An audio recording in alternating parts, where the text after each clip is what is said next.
11:30 a.m. in Spencer, North Carolina. It's March 15th, 2016, and today, Jacob Riley, Mama C, and I are paying a visit to the North Carolina Transportation Museum.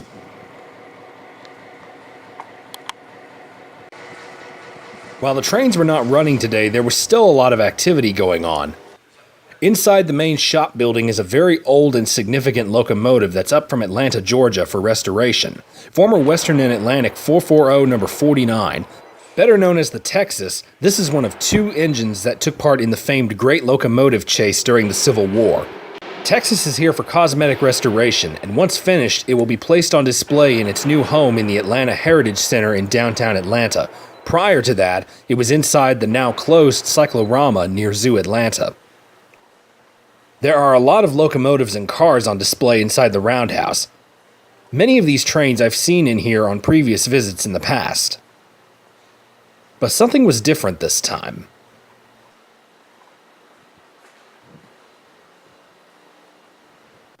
The difference was this. Former Southern Public Utilities Company Trolley number 85. On loan to the museum from the city of Charlotte, it had just arrived at the museum the previous day, so my timing couldn't have been better. This car means a lot to me personally because I rode in it back when the city would run it back and forth along the old trolley line. But now the city has installed a new light rail system, so they have no more use for the trolley. The plan is to install overhead wires on site so that the 85 can run at the museum. But from the looks of the inside of the car, that's not all that's going to have to be done for this old girl to run again. But the bell still works.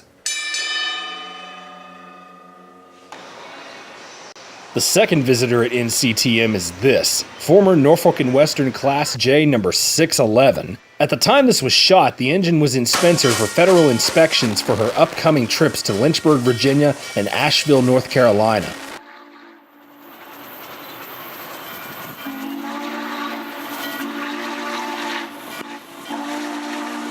Before she came to Spencer, a new lead truck was installed under the engine at Norfolk Southern's East End shops in Roanoke, Virginia, where the J had originally been constructed in 1950.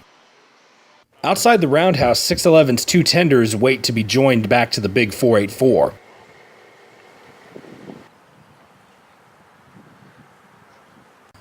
Also, all of the passenger cars for the trips are waiting in the yard for the April excursions.